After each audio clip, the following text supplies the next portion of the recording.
নেসারাবাদে জাটকা আহরণে বিরত থাকা জেলেদের মাঝে বিজিএফ চাল বিতরণে অনিয়মের অভিযোগ। সাউথ বাংলা নিউজের তথ্য ও ভিডিও চিত্রে দেখুন বিস্তারিত। সাথে আছি আমি কাউসার মাহমুদ।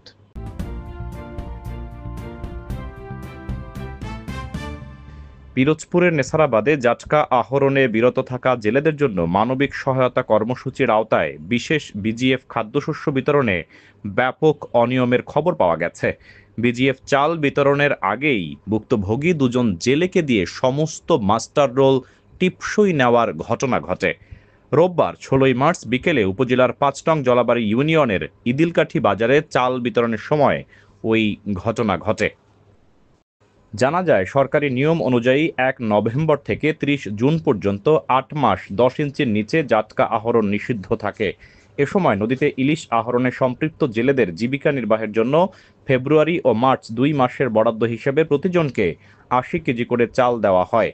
নেসারাবাদ উপজেলার 5 নং জলাবাড়ি ইউনিয়নে মোট 385 জন নিবন্ধিত জেলের মাঝে চাল বিতরণ করা হয়। কিন্তু চাল বিতরণের আগেই প্রকাশ্যে দুজন ভুক্তভোগী জেলেকে দিয়ে সমস্ত মাস্টার রোল টিপসই দিতে দেখে প্রতিবাদ জানান স্থানীয়রা। এ সময় চেয়ারম্যান মোহাম্মদ তৌহিদুল ইসলাম তৌহিদ এসব পরিস্থিতি নিয়ন্ত্রণ করেন।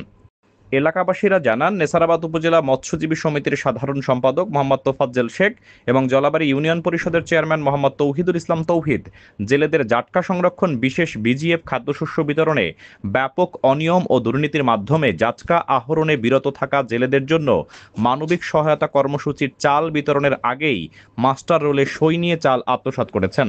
বিজিএফের চাল কোনো সময় অফিসে বসে দেন না, চাল দেওয়ার আগেই সব সময় স্বাক্ষর নিয়ে নেয়। উপজেলার ইলিশ মাছ ধরার ক্ষেত্রে প্রকৃত মৎস্যজীবী না থাকায় ওয়াচ মেম্বারদের মাধ্যমে অর্থের বিনিময়ে মৎস্যজীবীদের নামের তালিকা করেন বলে জানিয়েছেন তারা। উপজেলার মাদ্রাজ ঝালকাঠি থেকে চাল নিতে আসা ভুক্তভোগী জেলে মোহাম্মদ আব্দুল হাকিম বলেন, আমি দীর্ঘদিন ধরে চাল নিয়ে আসছি। প্রতিবার 40 কেজি চাল দেওয়ার কথা থাকলেও আমরা হাতে পাই 30 থেকে 35 কেজি। প্রতি বস্তায় 30 কেজি থাকে, বস্তা ভাঙা লাগে তাই এক বস্তাই দিয়ে দেয়। কম দেওয়ার কথা জিজ্ঞেস করলে তারা বলেন বস্তায় কম আসে। আমরা কখনোই কোনো খাতাপত্রে স্বাক্ষর দেই না, তারাই সব স্বাক্ষর দিয়ে দেয়। খাতাপত্রে অনেকের নাম থাকলেও তারা ঠিকমতো বিজিএফ এর চাল পায় না।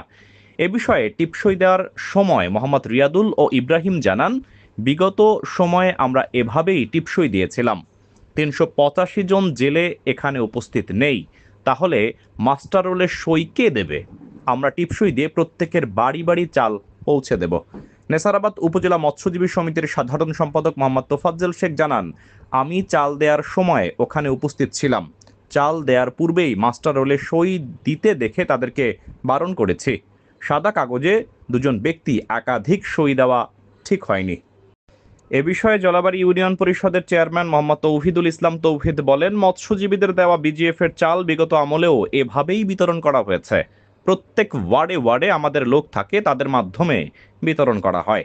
এখান থেকে চাল নিয়ে তারা মাস্টার রোলে নামকৃত জেলেদের মাঝে চাল বিতরণ করেন।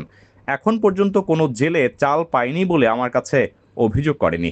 জলাবাড়ি ইউনিয়ন পরিষদের সচিব মোহাম্মদ আতিকুল্লাহ দিদার বলেন, পূর্বে যে মাস্টার রোলে সই দিয়েছিল সেটা বাতিল করা হয়েছে। পরবর্তীতে সকল সদস্যদের ডেকে এনে চাল বিতরণ করা হবে। তবে পূর্বে মাস্টার রোলে সই দেওয়াটা ভুল ছিল। এ বিষয়ে নেসারাবাদ উপজেলা ত্যাগ বা তদারকি অফিসার বিশ্বজিৎ বিশ্বাস বলেন, শুনেছি জেলেদের স্বাক্ষর জালিয়াতি করা হয়েছিল, এটা ঠিক হয়নি। কোনো ধরনের একজনের স্বাক্ষর অন্যজনে দেওয়ার এখতিয়ার নেই। পূর্বে টিপসই সম্বলিত মাস্টার রোলগুলো বাতিল করে পুনরায় জেলেদের স্বাক্ষর নিয়ে চাল দেওয়া হয়েছে। কোনো ধরনের অন্যায়ভাবে জাটকা সংরক্ষণ ও ইলিশের উৎপাদন বৃদ্ধির লক্ষ্যে নিষিদ্ধ মৌসুমে জেলেদের জন্য সরকারি সহায়তা বিতরণে অনিয়ম গ্রহণযোগ্য নয়।